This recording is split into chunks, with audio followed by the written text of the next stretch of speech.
Good morning, guys. So we are at it again. Today I woke up a little more motivated, feeling a little bit better. I had some aches and pains, of course, that comes with the territory.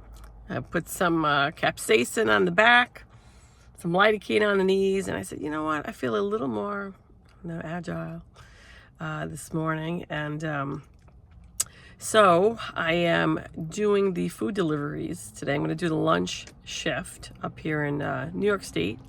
So we have a couple of our bags ready, just in case we have stack orders or whatnot. You want to make sure that the food stays warm, or if you can possibly separate hot food and cold drinks. I know that's that's important because people don't like their cold drinks smashed up against their hot food. Makes the hot food cold when they get it, and the like. So we got, we're working with Grubhub today, and we got Old Faithful here, Ubereats, that hasn't been giving us the best payouts and stuff like that, but not too bad. What are we gonna do? I'll turn on DoorDash at some point. Also, the thing is, up here, where I'm doing the food deliveries, there's no like Dash Now button very often. You really have to schedule a time, and a lot of the slots are taken up. I know people kind of book a few days in advance, so they get taken up pretty quickly. I mean, once in a while, I'll toggle over to DoorDash when I'm in the middle, or like just finishing up an Uber Eats or a Grubhub delivery. And I'll get lucky. It says Dash Now, it's busy in your area, or navigate to such and such an area nearby where they're getting a lot of orders coming in, and I'll schedule a slot. But when I first started this a few years back, it was more DoorDash I was getting orders from, and the Dash Now button was available most of the time. Fast forward now a few years later, it's predominantly Uber Eats that is up this way. And then I know a lot of YouTubers have been saying that, a lot of the orders coming in have been kind of backwards, where you get paid like, low pay for increased miles. Like, say, for instance, just like 2 days ago, I got an order, it was like $5 for 11 miles. Now, you don't make any money that way, especially if that's 11 miles for one trip. Then you got to travel your way back again. So you want to try and make $1.50 to possibly $2 a mile. Getting paid $2 a mile is kind of a rarity. But if you find it, you take it. I might get like, and if I get 7-8 orders during the lunch shift or a morning shift, I'm out, I'll get maybe 1 to 2 $2 per mile orders, and I jump on that right away. What's nice too, if you get like about $1.50, say $1.40 in a mile, say from Uber Eats, sometimes you'll get lucky and get a stacked order, or an add-on. Oh, drive another 0.1 miles for another $5. So that happened to me the other day, and I jumped on that.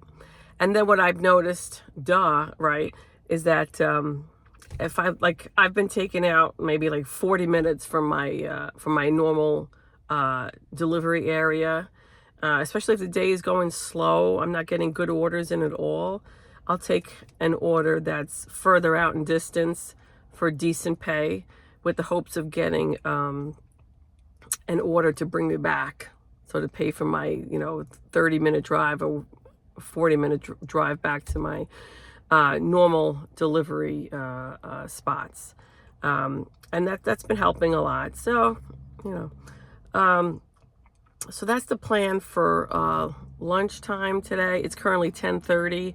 It does take me some time to drive to the spot that I go to. On my side of the bridge, it's kind of a little bit light, the deliveries. So I go over a bridge and pay a small toll, nothing dramatic, under $2.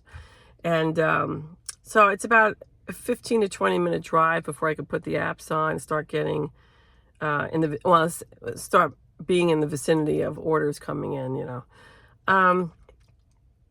So that's the drawback. I have to drive 15 to 20 minutes to actually start getting orders and go over and pay a small fee for the bridge.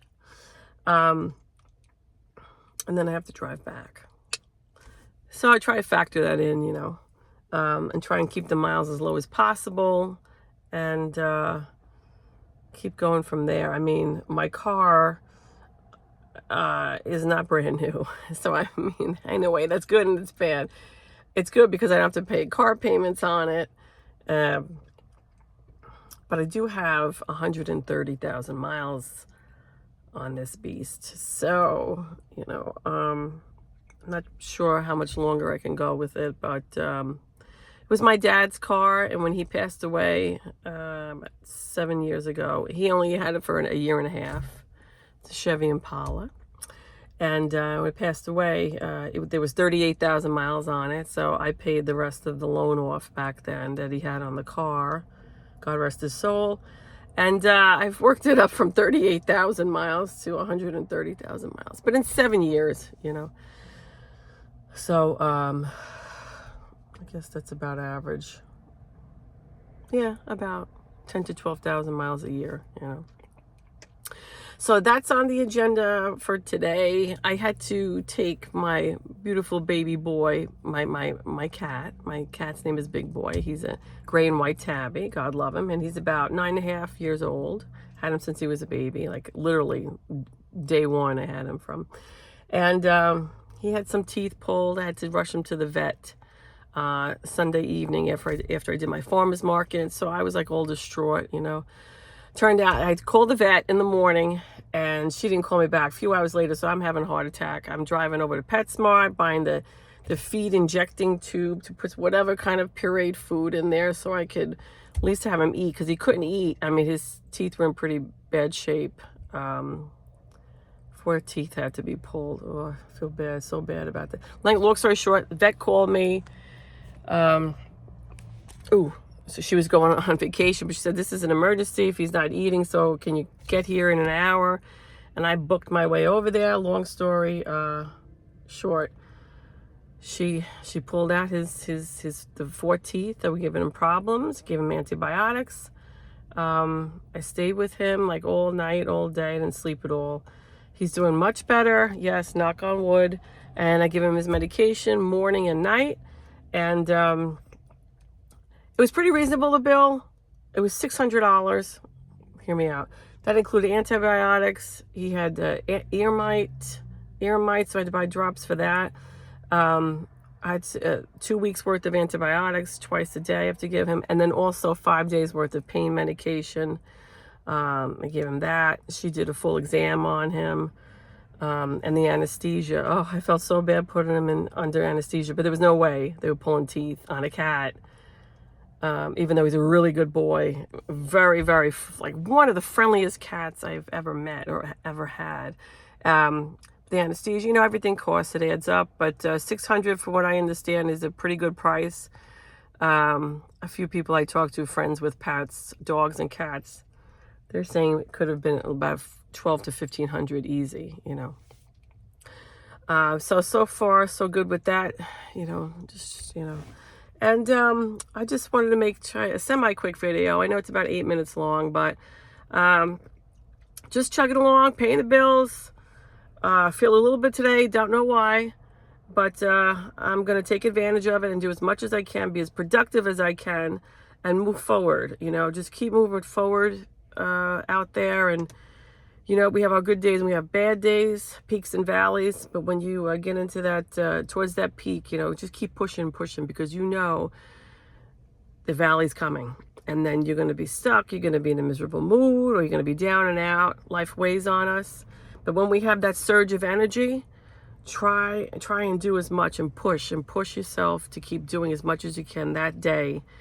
So it makes up for days that you really don't feel like doing much at all. Okay, that's my advice for today.